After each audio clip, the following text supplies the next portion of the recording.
प्रकार का होता है कि एक वर्ग खुश होता है, दूसरा वर्ग निराश होता है। लेकिन ये कमाल का बजट इजाद किया गया है जिसमें लगभग इस देश का हर वर्ग निराश हुआ है, मात्र दो व्यक्तियों को छोड़ के, नीतीश कुमार और चंद्रबाबू नायडू। मैं पूछना चाहता हूं कि वो राज्य जिन्होंने अभूतपूर्व समर्थन भाजपा को दिया, अपने राज्यों की लगभग सारी सीटें दे दी, जैसे कि दिल्ली है, गुजरात है, उड़ीसा है, हिमाचल प्रदेश है, झारखंड, छत्तीसगढ़ है, मध्य प्रदेश है, इन राज्यों को क्या मिला इस बजट में? इन राज्यों को कुछ नहीं मिला। और जिन राज्यों ने भाजपा को इतना समर्थन नहीं दिया, या जिन राज्यों के समर्थन से सरकार मुश्किल से चल पा रही है, जैसे कि बिहार और आंध्रा, उनको सब कुछ लुटा दिया गया। तो इससे तो यही सार मिलता है कि जो राज्य भाजपा को कम वोट देता है उसे ज्यादा दिया जाएगा, तो आगे के लिए सीख ले लीजिए।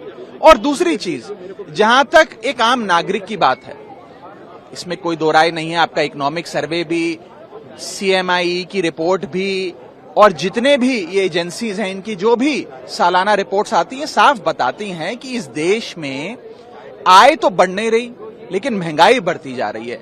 अगर आय महंगाई के अनुसार नहीं बढ़ेगी तो इस देश का हर नागरिक एक महीने से गरीब होता जा रहा है। और उसके ऊपर निवेश करने वाली जो एक बहुत बड़ी तादाद थी इस देश में, उसको लाचारी के कागार पे लाकर सरकार ने खड़ा कर दिया, जिसमें सबसे बड़ा, मैं कहूंगा, बॉडी ब्लो इस देश के इन्वेस्टर्स को दिया गया है, वो है इंडेक्सेशन की। जो लाभ आपको दिया जाता था वो आपसे छीन लिया। इंडेक्सेशन छीनना इन्वेस्टर्स पे टैक्स लगाना नहीं, इन्वेस्टर्स को पीनलाइज करने जैसा है। आप इंडेक्सेशन रिमूव करके एक महीने में इन्फ्लेशन पे भी टैक्स ले रहे हैं। यानी कि आज तक आप खाने की कोई वस्तु खरीदें, कोई सुविधा खरीदें या इनकम कमाएं, उस पे तो टैक्स देते थे। अब आप महंगाई, जो इन्फ्लेशन बढ़ रही है, उस पर भी टैक्स दे रहे हैं, क्योंकि आपसे इंडेक्सेशन की जो एक लाभ आपको दिया गया था, वो आपसे सरकार ने छीन लिया है। तो कुल मिलाकर इस बजट ने लगभग हर तबके को नाराज किया है।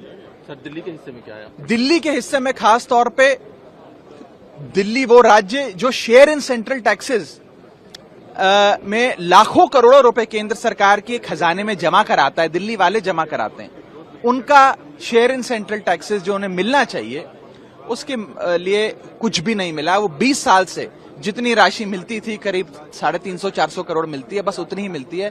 एक फूटी कौड़ी का भी इजाफा उसमें नहीं किया गया।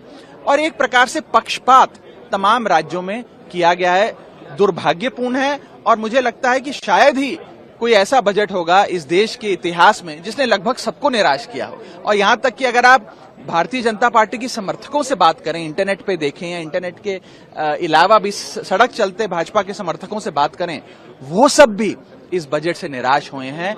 मुझे लगता है कि कुछ जो पीनलाइजिंग प्रोविजंस इस बजट के माध्यम से लाए गए हैं, जिस प्रकार से इंडेक्सेशन समाप्त किया गया है, कैपिटल गेन्स पे टैक्स बढ़ाए गए हैं,